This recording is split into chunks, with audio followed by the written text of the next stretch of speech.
makala ya The Football Slip. Mimi ni wako Hassan Juma. Naam, sipo peke yangu bali na wanahabari wenzangu ambao ni rafiki zangu manake Rogers, umekuwa miaka mingapi? Naam, 12. 13 years. Mkangai 15. So 13 plus 15 Mkangai 28. Quick maths 28. Umepata 29 Mkangai. Mkangai shwari 15 plus 13. 29. Wacha na. Mkangai let's go. Okay, boss wangu wewe ni boss lakini unataka nikuambie usimame mguu mmoja hapo. Kama unataka tufikishane hapo kwa sababu mali nimefikia. No, but what are you saying? What is he saying? What is this one saying? Unajua katibu ni shabiki shakiki wa The Football Slip. Katibu shemeji yangu huyo kuna time alipotia Mwalike. kuna time alipotia guest slip zikaungua zote.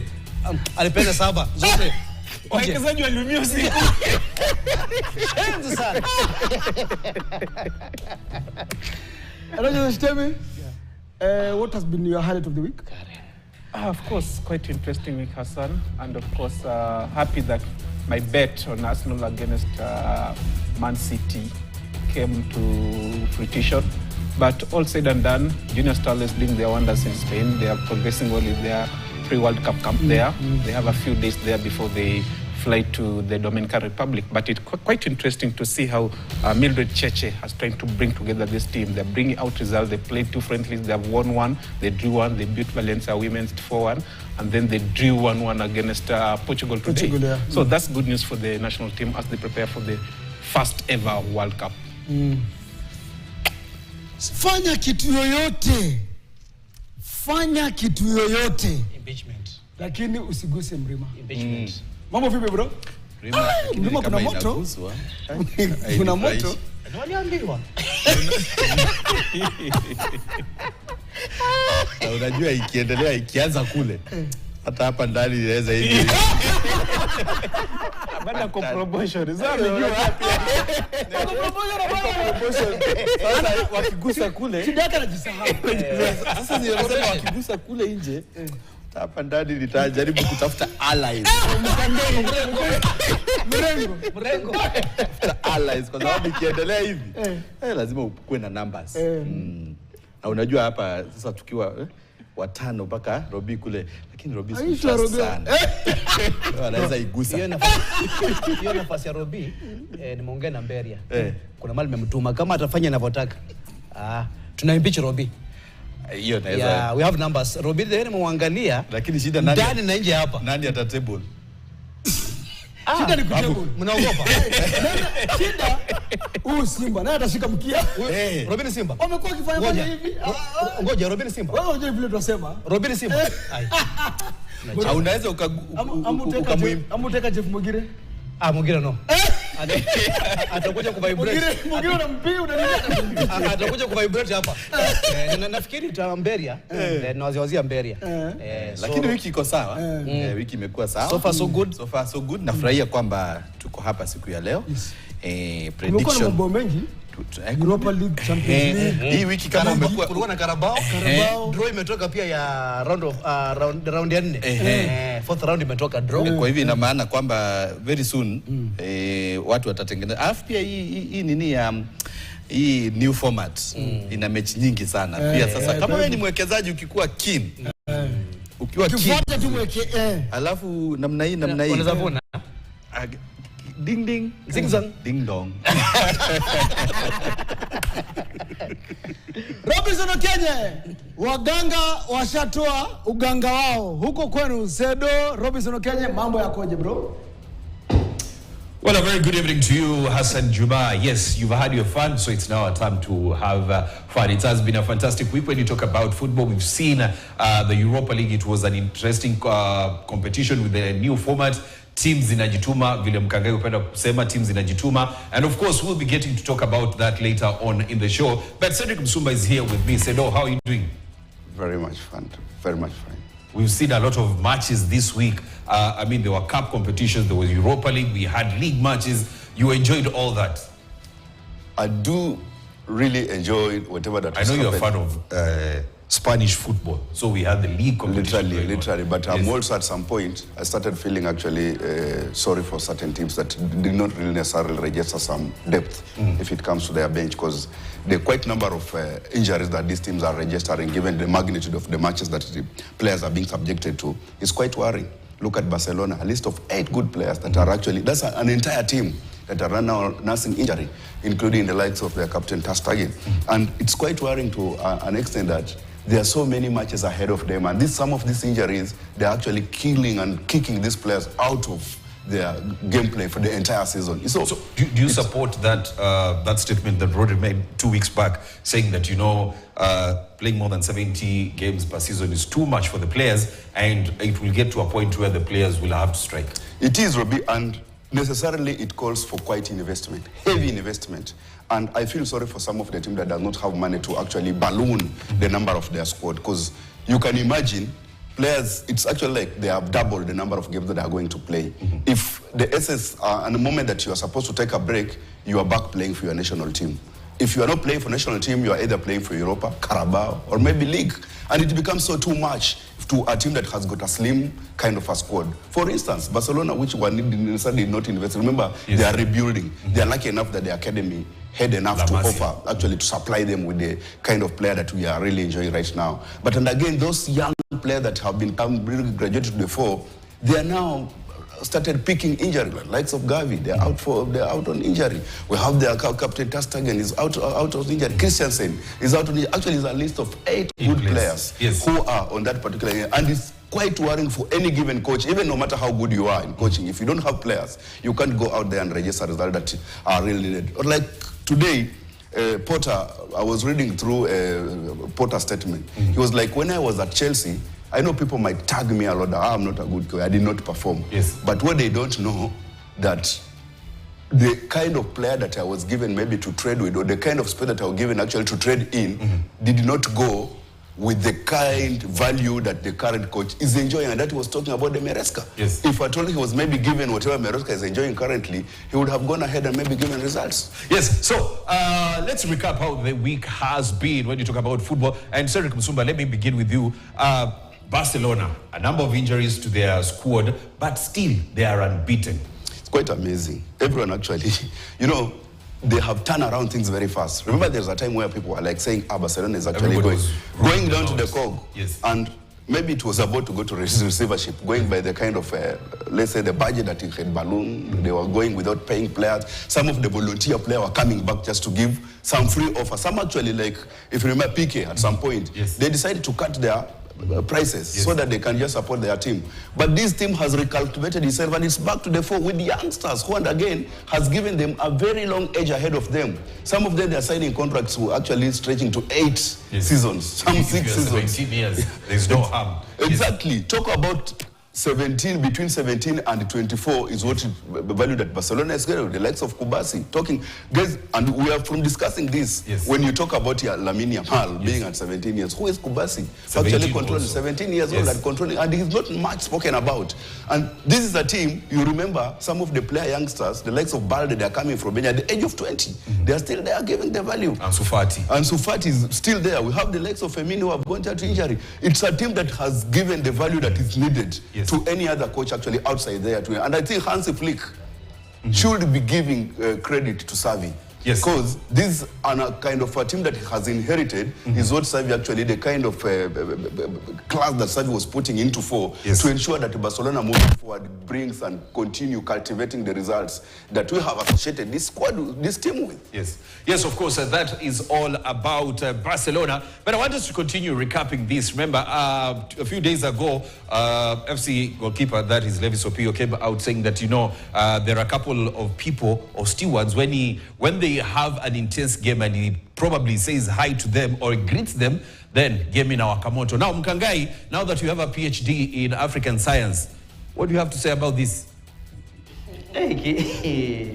Nafikiri boss, hili si la kuchukulia hivi. Si jambo la utani. Nafikiri kwamba mwenzangu hapa wanakuambia kwamba anakutukana kuchakuli tusi. Na Levis nafikiri anakosa tu kujitetea mbele ya mashabiki wa Leopards. Wakati wa derby inafaa tangaza kwamba wakati wa derby uko mrengo upi. Kwa kwa sababu kila derby huwezi kuwa unafanya makosa ambayo wanafanya. Kila derby unaachiliwa, timu inafungwa. So kama kuna watu ambao wanamsalimu kisha anachanganyikiwa, basi aambie kocha asimpe nafasi ya kucheza. Derby anafanya schoolboy mistake. Hii ni kosa ambalo nafikiri hata Nora hazifanya, Liam hazifanya. So nafikiri Mbazi usipozao usingizia jua. So nafikiri for the bet of the team, wakati wa derby aseme kwamba anakaa kando, tumpe goalkeeper mwingine. So nafikiri ni ama nadanganya mwanzangu. That's quite true, Mkangai, because It's ridiculous. Yeah, based on the last 2 or 3 derbies that's played against Gor Mahia, it has been just a very stupid errors he has been making. And interestingly, you find that it is Austin Odhiambo who has actually scored the last 2 goals against Levis Opio. So this is something, maybe it is always won psychologically in the brain already, even before stepping into the match. So the outcome is already known even before the match is played. So that's quite ridiculous. Eshtemi and Mkangai. I know you're trying to, Mkangai is trying to veer off from this, so probably hata mimi nitakata usinisalimie. But let's move on. Hassan Juma, Manchester United were in action this week against FC Twente in the Europa Cup, the first match of the Europa Cup, and I mean, very disappointing results. What do you make of their performance? Na usimlemo Nana. Nilikereka kwa sababu unacheza vizuri. Nilikereka kwa sababu angalia uko na asilimia kubwa ya umilisi wa mpira, yani ball possession, lakini kule mbele Kobutu, Zigzia yupo haonekani. FC Twente, mimi naita FC Twente kwa sababu ukiangalia investment ya club FC Twente na vis-a-vis the investment that was made by Erik ten Hag this season, pale Manchester United, I mean, come on. You can tell that this team is, you know, one of the heavily funded team. Kwa hivyo ilikera mashabiki wengi, manake wengi walipoteza pesa. Kumekuwa na vijisababu. Erik ten Hag anasema apatiwe muda, but I realized that some of these big teams, Arsenal, Chelsea, Manchester United, Barcelona, Real Madrid, hizi ni timu kubwa ambazo hazihitaji kupatiwa muda. Kocha hapatiwi muda. Nasema uangalie nyuma yako, the picture behind you, the way Martinez ameangalia chini, hivyo ndio umekuwa ukitembea wiki mzima. So let's move on to other activities of the week. Liverpool were in action. Liverpool were in action in the Carabao Cup. Of course, they're the defending champions. They got that 5-1 win against West Ham. So they move into the 4th round of the competition. Aside from Liverpool, Arsenal were also in action. They were taking on Bolton. Ethan Nwaneri with a brace in that. Youngsters, of course, stepping up to the table. They also want to be counted. Now, aside from this, we had the junior starlets in action this week. This week they got a 4-1 win against Valencia. Today they settled for an all draw. I wanted Eshtemi to give us his view on that, but you have already spoken about that. So we move on from the junior starlets, and of course we had the Europa League. A couple of matches have been played this week.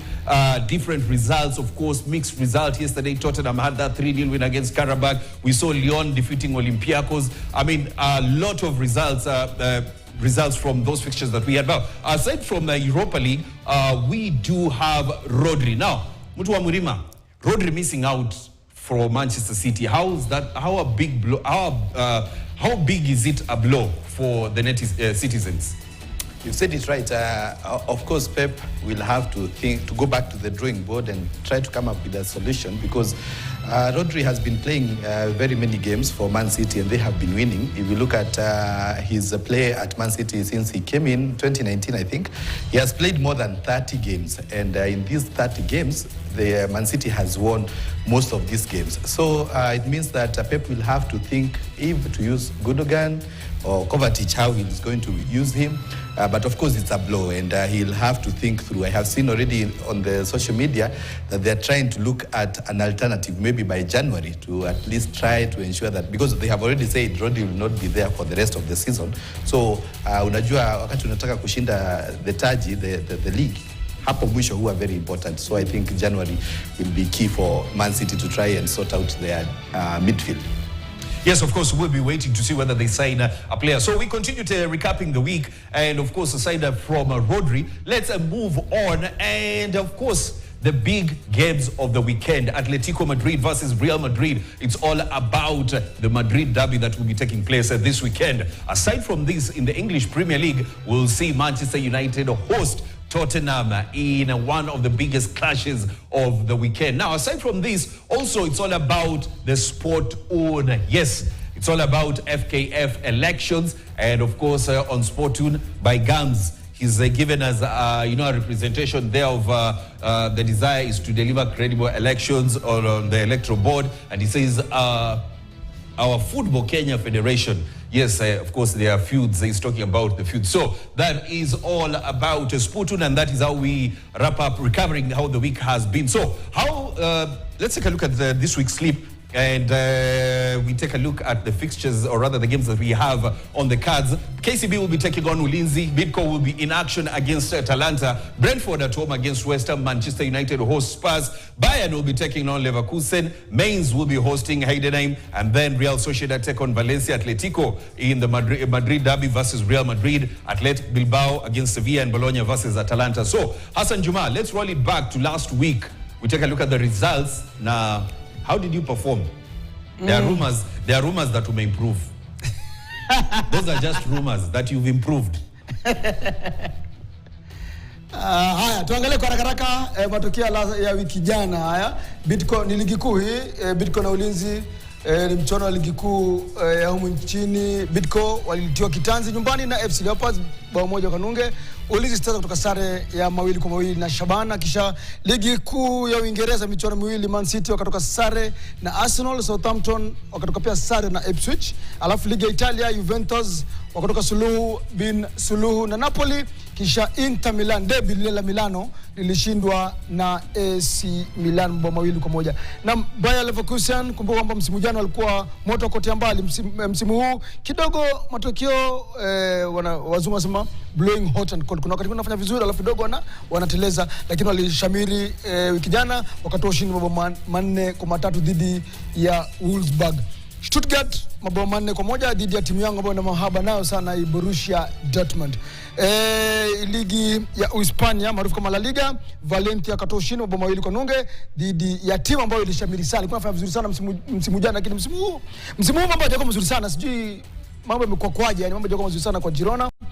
Walitoa kitanzi na Valencia mabao 2-0. Villarreal wakafunzwa soka na Barcelona mabao 5-1. Naam, hivi ni mambo yalivyokuwa kwangu mimi slip yangu ya wiki jana. Kwa wale ambao Hassan wajua tena mimi ni B+ and above. Mkangai si B+, no, Mkangai 7 out of 10. Is B and above. Umejaribu kilinganisho na iliyopita. So nafikiri ile D+ si mbaya. D+? D+. Exactly. Mkangai bwana. Wozi lazimisha nikuambie kama ni. Lakini sasa Mkangai sasa 7. How is 7 out of 10? 7. Tell me, how is 7 out of 10 a D+? Sure, Mkangai. I know I'm not good in maths, but you guys. 7 out of 10 D+. Hey. Unajua Deno, mimi ndio nilikuwa bingwa. Kila wakati nimekuwa bingwa. Angalia yangu ilikuwa namna gani. Mtu mrima. Sasa usonge hivi, uangalie wenzako. Mbona unasibashtemi? Ngoja. Kwani kuliendaje? Hebu nikuje upande huu ndio Shitemi na nani apate kuona na Mkangai. Mkangai. Mbona Shitemi? Hata unaangalia Mkangai yangu bwana. Ni mrema, yeye ni impeachment hii.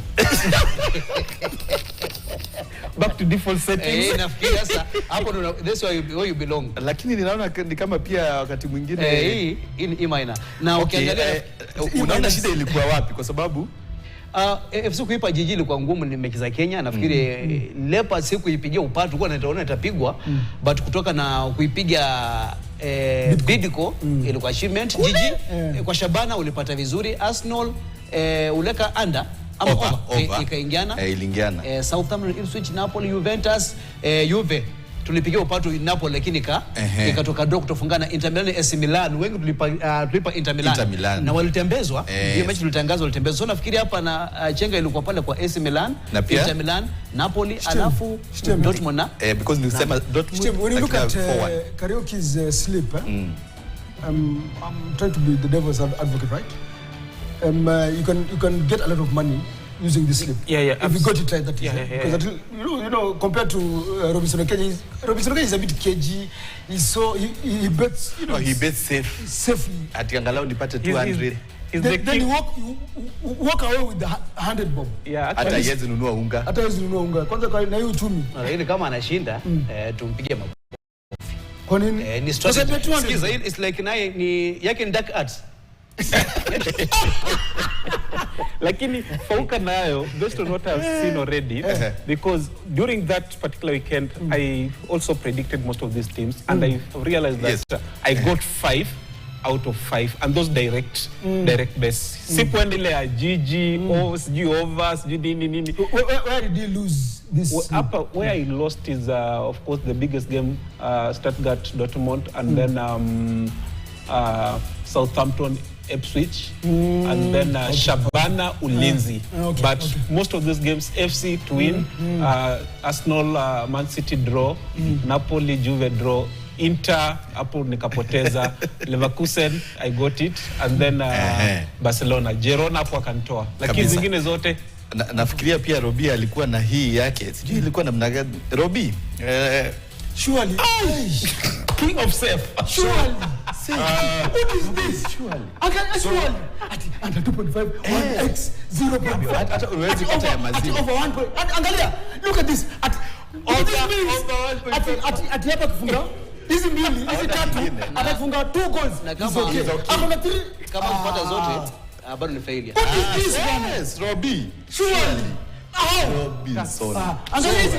Nyamwaya. In fact, it's gone. 1, 2, 3, 4. Kangai, at least you see, mimi ni mtu, I'm a truthful man. And you can see my hard work speaks for itself. And it's paid. But kuna jamaa wawili hapo chini wameanza kukaa pamoja hapo chini. Sasa tabia zimefuatana. Ni kama wana exchange, mmoja akipata 6 mwingine 7. Anataka kuchukua mlima utaona from me. 7 6. Nataka kuchukua mlima from me. Sasa Kariuki, you have started following her bad behavior. Bad behavior. So I got 8 out of 10. Of course, you know I'm the shining star. Upper. And as Mkangai says, this is an A-. The shining star. Cedric, because before we get into, we'll be taking a break in a few. Kuna game moja that we thought na watu wengi hapo walifikiria it will go that way. Inter Milan versus AC Milan. Yes, the only science in the exam. Yes. And Inter lost to AC 2-1. Ironically, because most predictability would have gone actually the Inter way, given how it played out in the UEFA Championship. Remember AC Milan actually being trounced by Liverpool 3-1, and the other side, Inter actually trying to stop Man City, not really to access their goal, and it really played very well coming into this particular derby. But that was not the case when they went back to Italy. Everywhere things were not really working for Inter. Just the same way, Arsenal were reduced to a 6-yard box into that pitch of 50 by 100. The same thing was happening in San Siro. You could literally see AC Milan reducing Inter into their 6-yard kind of space, and it did not actually augur well with anyone who has really seen Inter playing, given that they have been in UEFA final for the recent years, playing actually the highest soccer level in Europe. Coming to this particular day, even me, I would think that Inter could have actually run over AC Milan, but a derby being a derby, AC Milan brought their A game. The likes of Fikayo Tomori were in the A game. I was so much surprised to see Morata, with all the permutation that have actually been aligning him to coming to shine into this particular day. Leave alone even Morata. Emerson Royal. Yes. After having struggled a lot at Tottenham, going to Serie A, and he really played very well, literally very well, and you couldn't actually think that he's the same struggling Emerson Royal at Tottenham. So the permutation of the derby played very well into this particular kind of contention, and I think it was an a day for Inter Milan to die. Yes, so remember we had Europa League matches yesterday. I want us to quickly run through the results from the matches that were on the cards. Fenerbahce settled for, rather got a 2-1 win against Union Saint-Gilloise. Malmo lost to Rangers, 2-0 was the final score. Ajax with a massive 4-0 win against Besiktas. Braga with a 2-1 win against Maccabi Tel Aviv.